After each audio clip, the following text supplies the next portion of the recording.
Адам кандай болсо, жасаган иши да ошондой болот дейт. Же болбосо, жасаган ишине жараша адамдын кандай экенин бил дейт.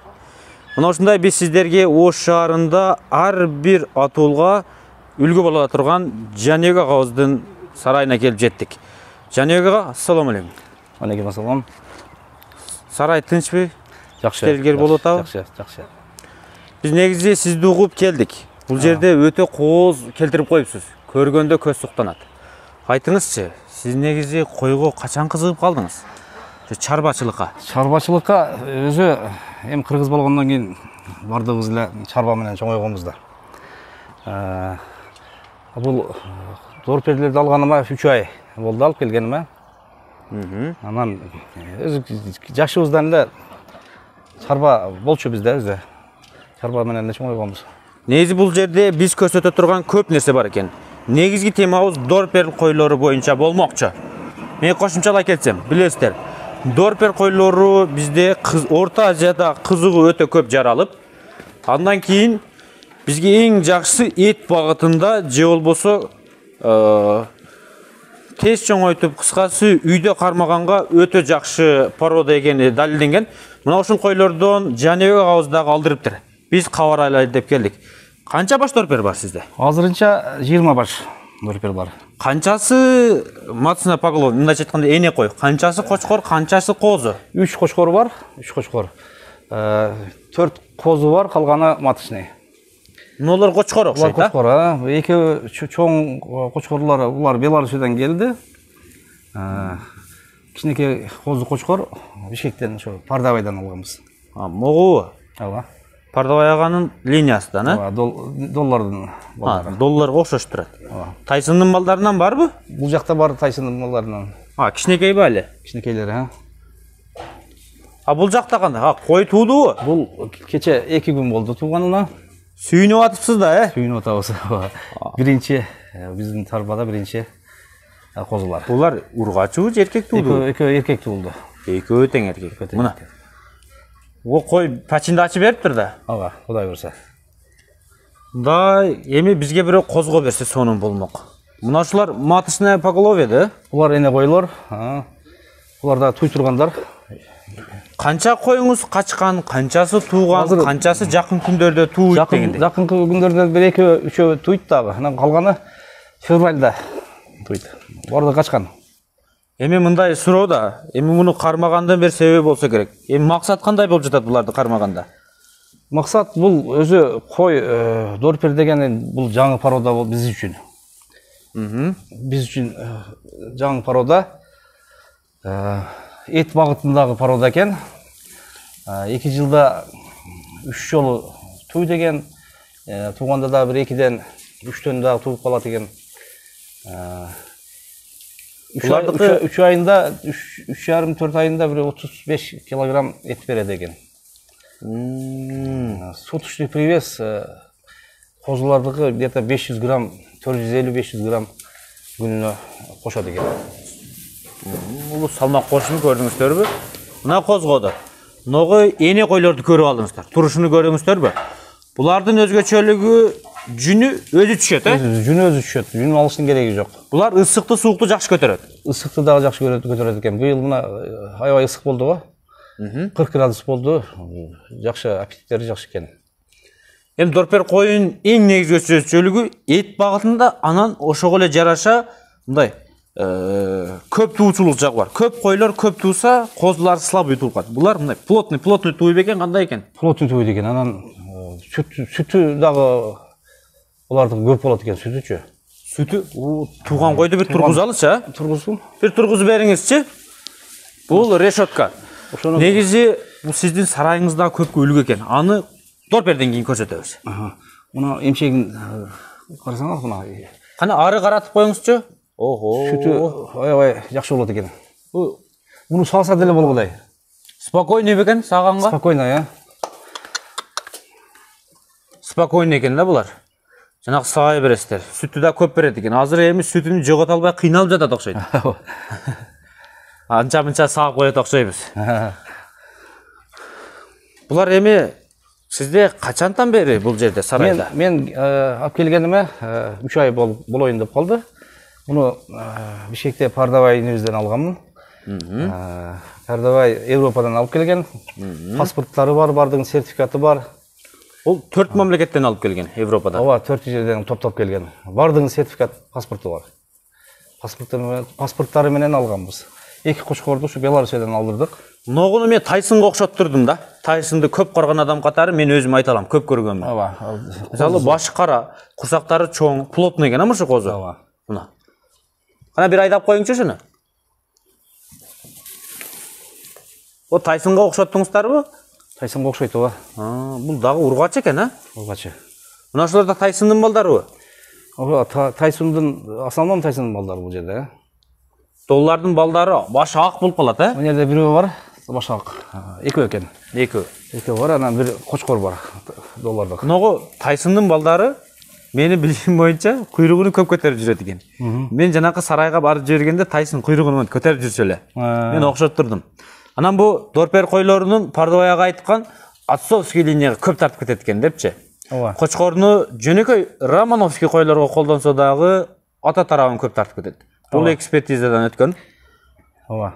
Анан булар кээде монтип жүнү өскөндө, жанакы мернос койдукуна окшоп, монтип кудряшка болуп өсүп туруп, күн сууганда таштап коет. Күн ысыганда. Ысыганда, ооба. Анан бирок атасы персидский черный головой болгон үчүн ысыкта монтип жылма жүндүү болуп калат. Мына ушундай да туугандар. Бул өзү түшүп, өзү эме кыла берет. Ысыкты да, суукту да жакшы көтөрөт. Мына ушундай биз бир четтен көрсөттүк. Кошумча дагы эмне айтсак болот? Булар азыр канча маал тамактанып атат, эмнелерди жеп атат? Бар жокту эле жейт экен.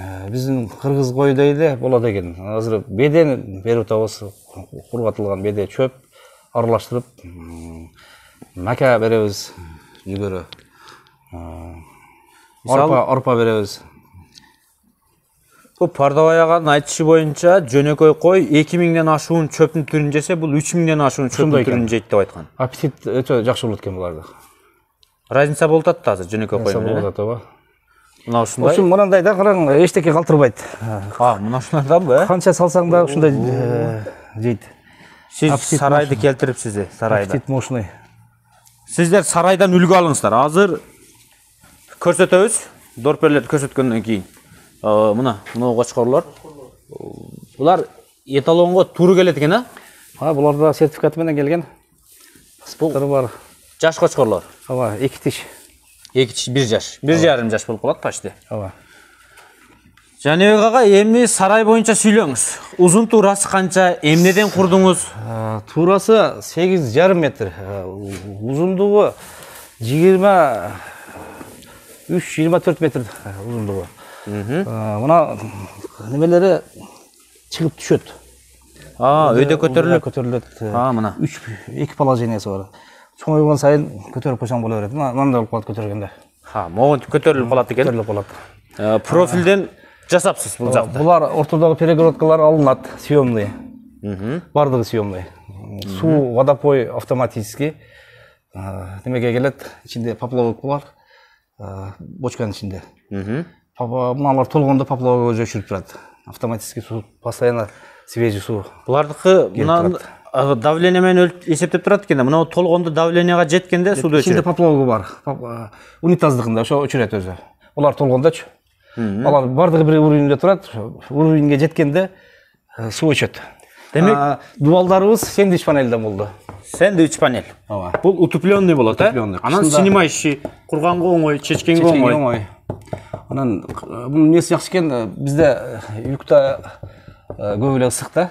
40 градус эшикте ысык болгондо бунун ичине кирсең, үстү да утепленный да. Ичине кирсең салкын болуп турат. Кышта деле ошо андай суук болбосо керек. Айнектерин жабабыз. Анча-мынча вытяжка болуп атат, э? Вытяжкасы бар, өзүндө бардыгында вытяжка коюлган, вытяжкалар, естественный вытяжка. Анан бул коммуникациядан суу бар экен, ток бар экен, анан вентиляцияны дагы уюштуруп коюпсуз. Ооба. Паразиттерден качырып турат. Ошо бирөө жетет экен. Мынан ичинде мындай естественный мындай шамалды неме болуп турат экен. Анан кой ошонун астына үйүлүп ошол жерде жатат да, ысыктачы. Азыр эми иштетпейт, азыр нормальный температура. Сиз келтирип курсуз, фундаменттерди караңыздар, профилдер, жоон профилдер коюлган. Үстүнө сенебалбы? Үстүндө сенебал. Biz эми сыртка чыктык. Эми мындан сырткары Жаныбек абыздын мына ушул фермасы тууралуу сөз кылабыз. Бул сарайды көрдүңүздөр. Бул жак загон. Выгул. Так, 4 эшик бар экен. Баары бронированный эшиктерден жасапсыз. Ооба. Сырттын сенебалды лист менен тосупсуз. Бул жака ар бири өзүнүн кругу айланып келип чыгат. Ооба. Бул жакты толугу менен айландырып чыгыпсыз. Бул жакта болсо үй куруп коюпсуз. Бул жак менимче жемкана окшойт. Жемгана, чөпкана, дробилка бар ичинде. Бул үйдө разборный, сборный үй. Утепленный. Бишкектен заказ кылып келип курдурдук. Ичинде Бул Павлониябы? бул Павлония. Буйруса келечекте бир кооз ферма болот экен да. Ошондой немебиз бар өзү. Келе бер. Бисмиллахиррахманиррахим. Кана? Бул жак санузел турбайбы? Ооба, душу. Бул жакта ким жатат эми? Бул жерде ушу койду караган бала. Семен аялы менен турат. Күчтүү койду карасаң, күчтүү жерде жашат депсиз да. Şu ыңгайлуу мындай удобствосы менен болсун дедик да. Келтирип коюпсуз го. Жарайт. Негизи көпчүлүк фермерлердин үйүнө барсаңыз, сарай күчтүү, бирок жашай турган үй башкача. Негизи бир гана ферманы эмес, фермада иштеп аткан сотрудниктер да ойлогон инсандардын бири экен. Бул жагыңыз жемкана. Баягы жемгана ичинде дробилка бар. Тосулган. Сырт тосулган. Жемгана чөп төрделе бар бул жерде. Контейнердин ичинде жем бар. Мына жакта дробилка бар. Доперлер күчүнү менен майдалап береби? Ооба, чөптү майдалап беребиз.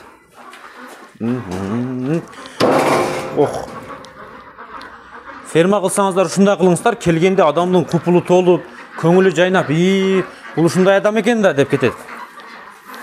Бул жак контейнер 40 тонналыкпы? 40 тонналык, Бул инкубатор. Инкубатор. Буну көргөндө эле билдим. 3 полкалуу. Ооба. Бир 250-270 жумуртка болса керек. Ооба. Эми акырын буларга өтөбүз. Өрдөктөр какылдайт. Үйдүн алдында. Ооба. Эмне? Жөн эле интереске. Өзүбүзгө эт болот. Жумуртка болот. Бул канча айлык? Не порода кандай? Бул бройлерный утка экен. Базардан сатып алганбыз чөжөсүндөчү. Кызыгып эле. Кызыгып эле. 2 айда ушундай чоңоёт экен. 2 айлык экен булар. Кана качкылачары, биз мо тооктор каралчы. Сиз өзү чарбачылыкты сүйөт окшойсуз. Ооба, сүйөм. Бүт нерсеңиз бар экен. Эмне? Бул дикий утка. Жапайы. Жапайы өрдөкпү? Жапайы өзү келген. Чөжөлүгүндө келди, адамдан коркпой калды. Үйрөндү да. Бул демек сиздики болуп калат. Чоңойсо учуп кетет деп коркпойсузбу? Канаты кесип коебуз. Учса. Үйрөтүп алыңыз. Ооба. Так, могул жакта тооктор. Булар бу жумуртка багытындагы ак тооктор турат. Ооба. Бир дакан короз жүрөт. Жумуртка тууп атабы? Тууп атат да. Баллончиктер менен жок. Күндө туйт. Күндө туйт экен. Баллончиктер менен жүрөт. Тоок, мына дакан тоок турат. Ооба. Бул жак аралаш экен, Аралаш. Дагы эмнелериңиз бар? Бул жакта Чөжөлөр бар. жаткандар бройлер тооктор. Бройлер тооктор, ооба. Жаш чөжөлөр. Не калды эми биз көрсөтө турган? Пока. Жана күчүктөр жүрөт беле, күчүктөр? Булар күчүктөр, кана күчүктөр.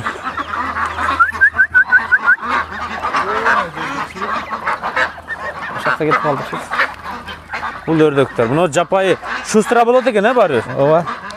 Анан жүрөт. Бул өзгөчө породада күчүктөр болот экен. Балким бул күчүктөрдүн жаңы порода пайда болуп, жаңы создатель катары Жаныбек агыз болуп калышы мүмкүн. Бул жөн гана көрсөңүз сүйөсүз да.